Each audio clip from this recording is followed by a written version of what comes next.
Picture this. It's the year 30-something. You're standing in a small, dusty province on the edge of the Roman Empire. A man has just been executed, nailed to a wooden cross, one of the most humiliating and painful ways. The Romans really knew how to kill someone. His followers? Maybe a few dozen people? Scared, hiding. Some of them probably thought it was over. Fast forward 2,000 years. That man's name is now known by nearly every person on Earth. Over 2.4 billion people, almost a third of the entire human population, follow the religion that grew out of his life and death. It's the largest religion in the world. So how did that happen? How does a guy who never wrote a book, never led an army, never ruled a country, and was executed as a criminal end up with more followers than any king, emperor, or conqueror in history? That's what we're diving into today. This isn't a Sunday school lesson, and it's not a religious debate about whether any of it is true or not. This is history, the actual story of how Christianity was born, spread, and eventually took over the most powerful empire on Earth. Grab a snack, get comfortable, because this story has betrayal, persecution, secret meetings, an emperor's dramatic change of heart, and one of the biggest plot twists in human history. Let's get into it.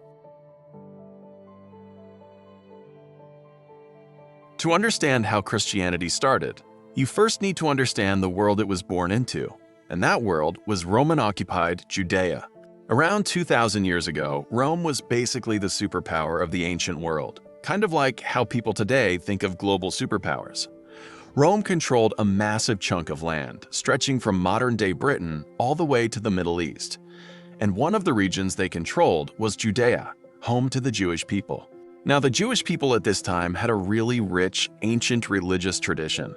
They believed in one God, which was actually pretty unusual back then, because most of the ancient world worshipped tons of different gods. The Jewish people also believed that God had promised to send a savior, a Messiah, who would free them from foreign rulers and set things right. And living under Roman rule. That was rough. The Romans taxed the people heavily. They placed puppet rulers in charge, and if anyone stepped out of line, especially anyone claiming to be a king or a threat to Roman authority, the punishment was brutal. Crucifixion, the method the Romans used, wasn't just about killing someone. It was about sending a message: don't mess with Rome. So imagine this tense environment. A people who believed a savior was coming, living under the boot of the most powerful empire on Earth, waiting, hoping, some even fighting back in small rebellions. This is the exact world that Jesus of Nazareth was born into.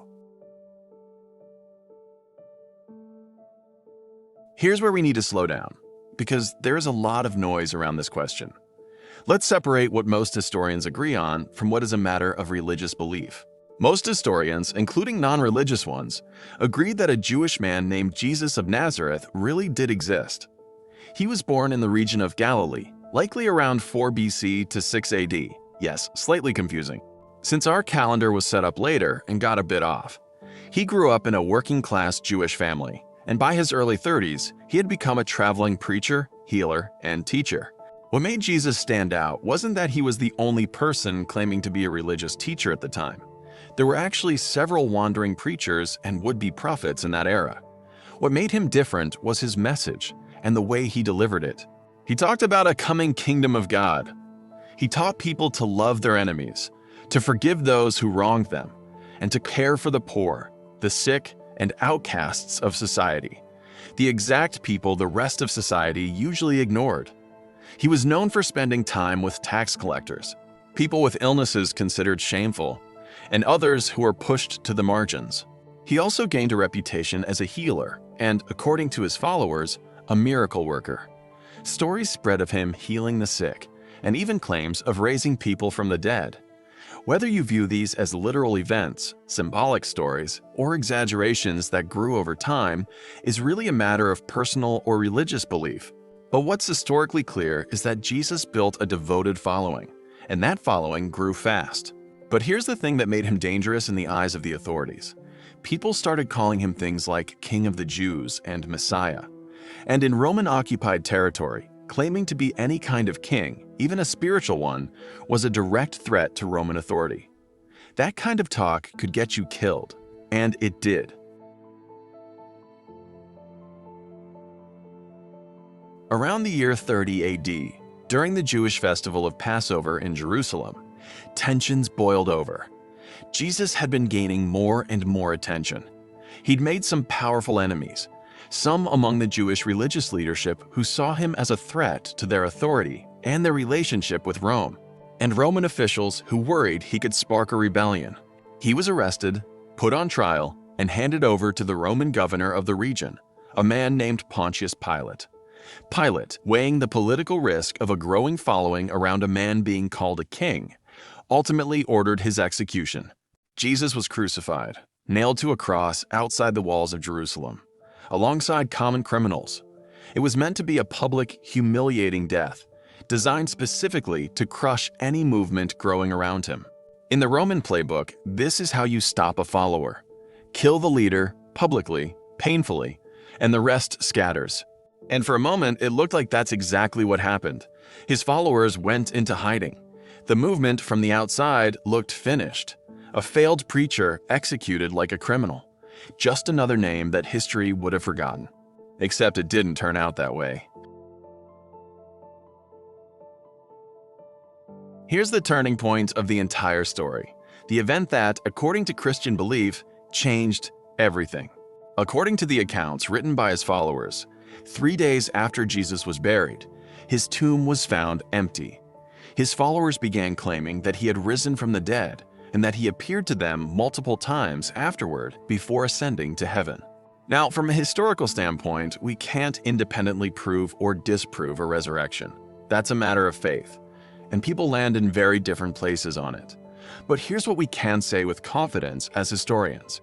Something happened that completely transformed a small, scared, scattered group of followers into people willing to travel the ancient world, face persecution, and even die for their belief that Jesus had conquered death. That's the part that historians find genuinely fascinating, regardless of personal belief. People don't usually risk their lives for something they know is false. Whatever these early followers experienced, they were utterly convinced of it, convinced enough to completely reshape their lives around it. This belief that death itself had been defeated became the absolute core of the new movement. It gave the followers of Jesus something incredibly powerful: hope, purpose, and an urgent message they felt compelled to share with everyone, not just fellow Jews, but the entire known world. And that brings us to the man who took this message global. If Jesus is the foundation of Christianity, the man most responsible for spreading it across the ancient world is someone you might not expect: a former persecutor of Christians named Saul of Tarsus, who we now know as Paul. Here's the wild part of his story. Paul wasn't originally a follower of Jesus. In fact, he was the opposite: a zealous Jewish Pharisee who saw this new movement as dangerous, blasphemous, and worth stamping out. He actively hunted down and persecuted early Christians. Then, according to accounts, while traveling to the city of Damascus to arrest more followers of the Way, as early Christianity was first known, Paul had a dramatic, life-altering experience. A blinding vision he described as an encounter with the risen Jesus. He went from persecutor to believer almost overnight. And once Paul converted, he didn't do things halfway. He became one of the most tireless missionaries in history, traveling thousands of miles across the Roman Empire, through modern-day Turkey, Greece, and eventually to Rome itself, preaching, starting churches, and writing letters to guide these new Christian communities. Here's why Paul mattered so much. Early on, there was a huge debate within the movement. Was this new faith only for Jewish people who accepted Jesus as the Messiah? Or was it meant for everyone, including non-Jews, known as Gentiles? Paul argued fiercely that the message of Jesus was for all people, not just those who followed traditional Jewish law and customs. This decision was massive. It meant Christianity wasn't going to stay a small offshoot of Judaism confined to one region. It could spread anywhere, to anyone, regardless of background. Paul's letters, many of which later became part of the New Testament, helped establish the core beliefs and practices of these growing Christian communities scattered across the Roman world. Thanks to Rome's excellent road systems, common language, which was Greek, and relatively safe trade routes, ideas, including religious ones, could travel faster than ever before in history. Paul used this Roman infrastructure to spread a message that would, ironically, eventually transform the empire that built it.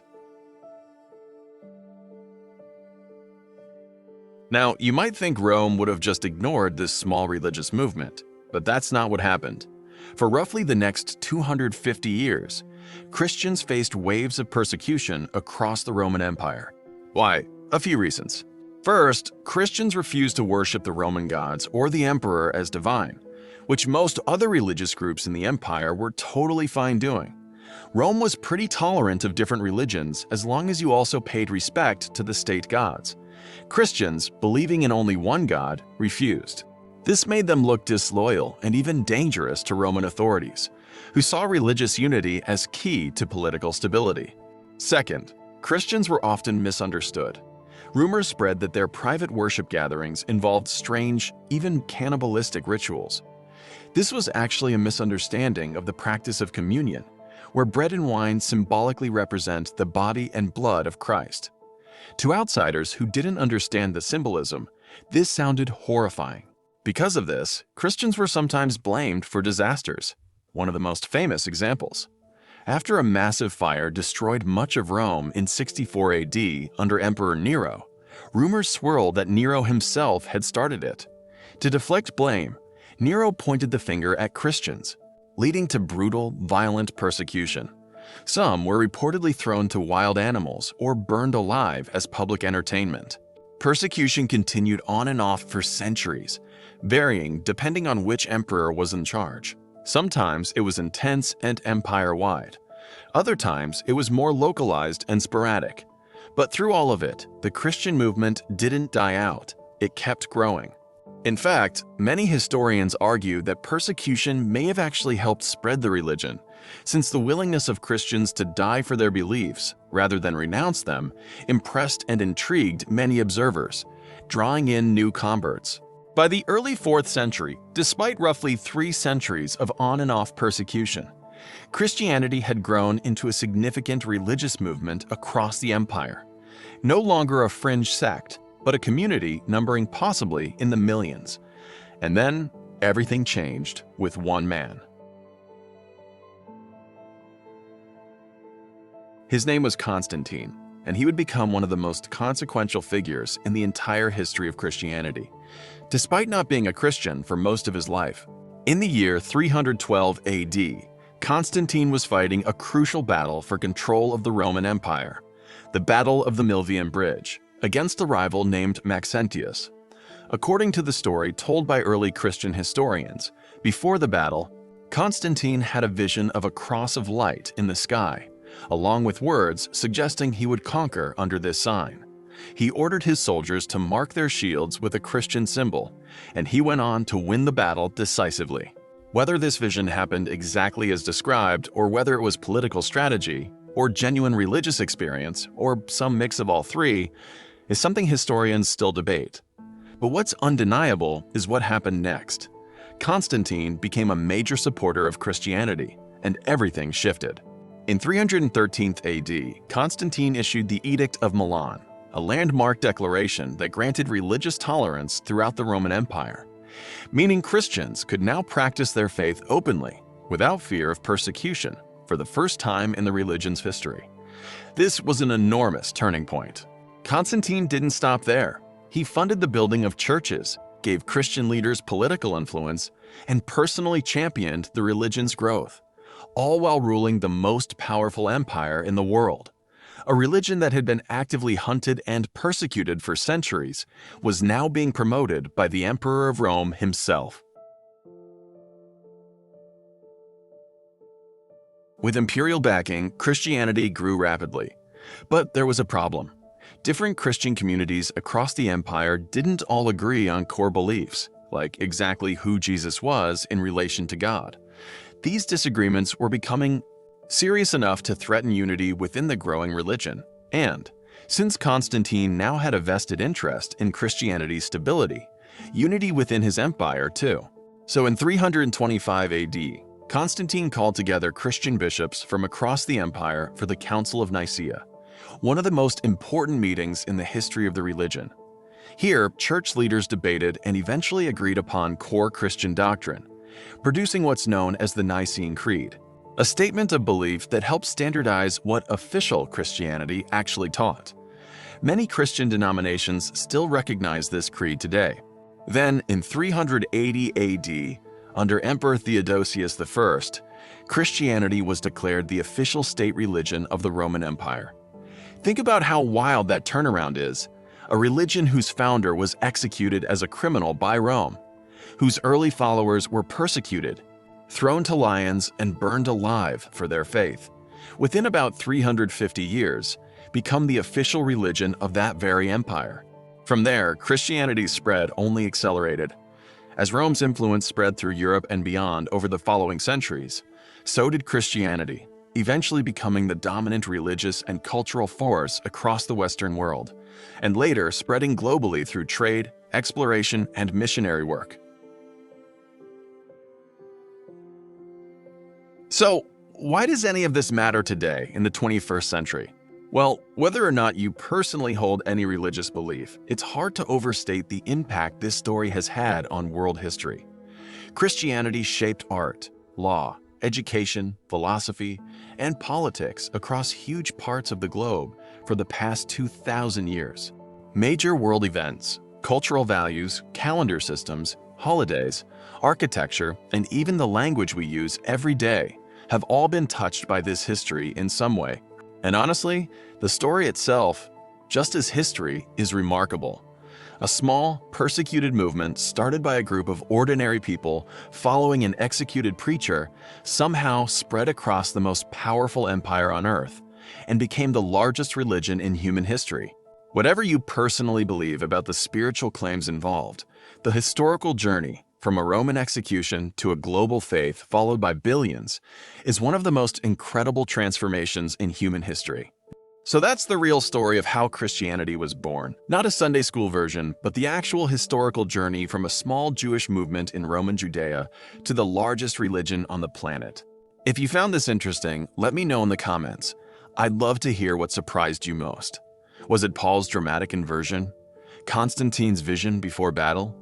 Or the sheer scale of persecution Christians faced before everything flipped? If you want more videos like this, breaking down huge moments in history in a way that's actually easy to follow, hit that subscribe button and turn on notifications, because we've got a lot more of these coming. Thanks for watching, and I'll see you in the next one.